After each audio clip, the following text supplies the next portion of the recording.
ನೇಹಾ ಹತ್ಯೆ ಪ್ರಕರಣದ ಬೆನ್ನಲ್ಲೇ ಮತ್ತೆ ವಾಣಿಜ್ಯನಗರಿ ಹುಬ್ಬಳ್ಳಿಯ ಜನರನ್ನ ಬೆಚ್ಚಿ ಬೀಳಿಸುವಂಥ ಕೃತ್ಯ ಬರ್ಬರವಾದಂಥ ಹತ್ಯೆ ನಡೆದಿರ್ತಕ್ಕಂಥದ್ದು. ವೀರಾಪುರ ಓಣಿಯಲ್ಲಿ ಏನು ಅಂಜಲಿ ಅಂಬಿಗರ್ ಅಂತಕ್ಕಂಥ ಯುವತಿ ಮೇಲೆ ಏನು ಬರ್ಬರವಾಗಿ ಹತ್ಯೆ ನಡೆದಿರ್ತಕ್ಕಂಥದ್ದು.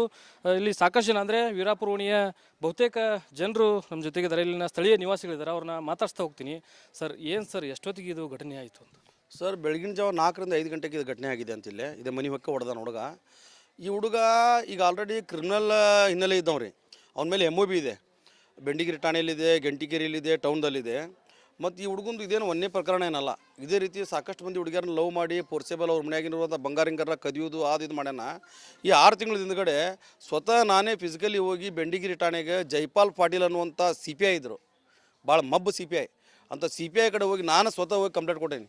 ಏನಂತ, ಸಾಹೇಬ್ರ ನೋಡ್ರಿ, ಈ ಹುಡುಗ ಒಂದು ಅಪ್ರಾಪ್ತೆ ಬಾಲಕಿನ ಲವ್ ಮಾಡಿ ಅವ್ರ ಮನೆಯೊಳಗಿರುವಂಥ ಎಲ್ಲ ಬಂಗಾರಗಳನ್ನ ಕದ್ಕೊಂಡು ಇಷ್ಟೆಲ್ಲ ಘಟನೆ ನಡೆಸ್ಯಾನ. ನೀವು FIR ಮಾಡಿ ಅವ್ನು ಒಳಗೆ ಹಾಕ್ರಿ ಅಂತ ಹೇಳಿದ್ವಿ.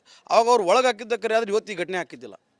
ಇದನ್ನು ಬಿಟ್ಟು ನಿನ್ನೆ ದಿನ ರಾತ್ರಿ ಅಂದರೆ ನಿನ್ನೆ ಆ ಹುಡುಗಿಗೆ ಫೋನ್ ಮಾಡಿ ನೀನು ಮೈಸೂರಿಗೆ ಬಾ, ಇಲ್ಲಾಂದ್ರೆ ನೋಡಂತ ಹುಡುಗಿಗೆ ದಮ್ ಕೊಟ್ಟಾಗ ಈ ಹುಡುಗಿ ಏನು ಹೇಳ್ತಾಳೆ, ನಾ ಬರೋದಿಲ್ಲ, ನಮ್ಮ ತಂದೆ ತಾಯಿ ಇಲ್ಲ, ನಮ್ಮ ಅಜ್ಜಿ ಅದೆಲ್ಲ ಮನೆಗೆ ಬೇಡ ಅನ್ನತ್ತಾರ, ನನ್ನ ಜಾತಿನೇ ಬೇರೆ ನಿನ್ನ ಜಾತಿನೇ ಬೇರೆ, ಇವೆಲ್ಲ ಬೇಡ ಅಂತೇಳಿ ಹೇಳಿದಾಗ ನೀ ಅಕಸ್ಮಾತ್ ಬರಲಿಲ್ಲ ಅಂತಂದ್ರೆ ನೇಹಾನ್ ಘಟನೆ ಏನಾಗೈತಲ್ಲ ಅದಕ್ಕಿಂತ ವಿಚಿತ್ರ ಘಟನೆ ಮಾಡ್ತೀನಿ ನಿನಗಂತೇಳಿ ಆ ಹುಡುಗಿಗೆ ಫೋನ್ ಹೋಗಿ ದಮ್ ಕೊಡ್ತಾನೆ.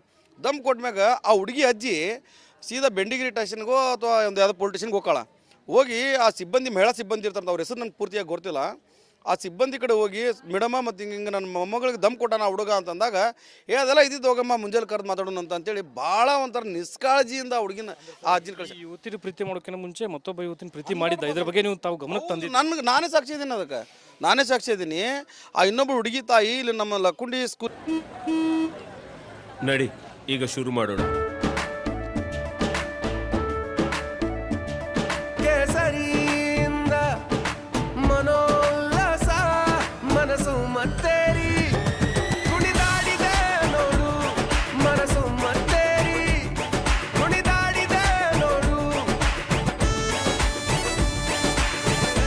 ಕ್ಷಣ ಕ್ಷಣವೂ ಆಚರಿಸಿ ಕೇಸರಿ ಹಬ್ಬ.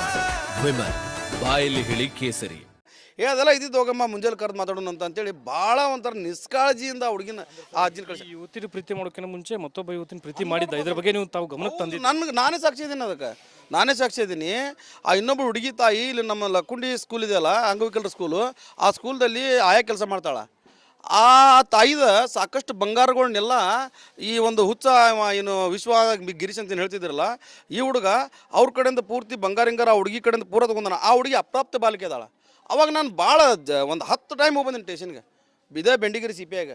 ಅವ್ರು ಉಲ್ಟಾ ನನಗೆ ಸಮಜಾಯಿಸಿ ಕಳಿಸೋರು, ಬ್ಯಾಡ್ರಿ ಹುಡುಗಿ ಮೈನರ್ ಅದಾಳ, ಹಂಗೆಲ್ಲ ಮಾಡಬಾರ್ದು ಅಂತ. ಅಲ್ರಿ ಮೈನರ್ ಆ ಕಡೆ ಸೈಡ್ ಇಡ್ರಿ, ಮತ್ತು ಇಂಥ ಘಟನೆ ಆಗಬಾರ್ದು, ಆಕೈತಿ ಆ ಹುಡುಗಿ ಹಿಂಗದಾನ ಅಂತ ಹೇಳೀನಿ. ಮತ್ತು ಅವರು ಸತ ಹೇಳ್ಯಾರ ನನಗೆ. ಗಮನಕ್ಕೆ ತಂದರು, ಈ ಬಗ್ಗೆ ಗಮನಕ್ಕೆ ತಂದರು. ಪೊಲೀಸ್ ಇಲಾಖೆ ಎಲ್ಲೋ ಒಂದು ಕಡೆ ನಿಷ್ಕಾಳಜಿನ ವಹಿಸ್ತು ಅಂತೀರ? ಎಲ್ಲೋ ಒಂದು ಕಡೆ ಅಲ್ರಿ 100ಕ್ಕೆ 100 ನಿಷ್ಕಾಳಜಿ ವಹಿಸೈತಿ. ಏನಾಗೈತಿ ವಿಷಯ ಹೇಳ್ತೀನಿ ನೋಡ್ರಿ ನಿಮ್ಗೆ. ಪೊಲಿಟಿಷಿಯನ್ ಬಗ್ಗೆ ಪೊಲೀಸ್ ಇಲಾಖೆಗೆ ನಾವು ಯಾರಾದರೂ ನೀವೇ ಹೋಗ್ರಿಬೇಕಾರೆ ನಾಳೆ ಸರ್ ನನ್ನೊಂದು ಮೊಬೈಲ್ ಕಳುವಾಗಿದೆ ಅಂದ್ರೆ ಹೌದಾ ಬಾಪ ಅಂತ ಇಮಿಡಿಯೇಟ್ FIR ಮಾಡೋಕ್ಕೆ ಸಾಧ್ಯನೇ ಇಲ್ಲ ಅವರು. ಹೌದಾ ನೋಡಿರಿ, ಎಲ್ಲಾದರೂ ಮನೆಗೆ ಇಟ್ಟಿರ್ಬೋದೇನೋ, ನೋಡಿರಿ ಮನೆಗೆ ಯಾರು ತೊಗೊಂಡಿರ್ಬೋದೇನೋ, ನೋಡಿರಿ ಎಲ್ಲರೂ ಮರ್ತಿರ್ಬೋದೇನೋ ಅಂತಾರೆ. ಅವ್ರು ಇಮ್ಮಿಡಿಯೇಟ್ ಬಂದಾಗ ಯಾವುದೋ ಫಿರ್ಯಾದಿ ಕೊಡೋಕೆ ಬಂದಾಗ ಆ ಫಿರ್ಯಾದಿನ ಗಂಭೀರವಾಗಿ ತೊಗೊಂಡು ಅವರು ಕಾನೂನಾತ್ಮಕ ಚಟುವಟಿಕೆ ನಡೆಸಿದ್ದ ಕರೆ ಆಗಿದ್ರೆ ಯಾವ ಕಾರಣಕ್ಕಿಂತ ಘಟನೆಗಳು ಎಲ್ಲಿಯೂ ಆಗೋದಲ್ಲ ಸರ್. ಪೊಲೀಸ್ ಇಲಾಖೆ 100ಕ್ಕೆ 200% ವೈಫಲ್ಯ ಐತೆ ಸರ್.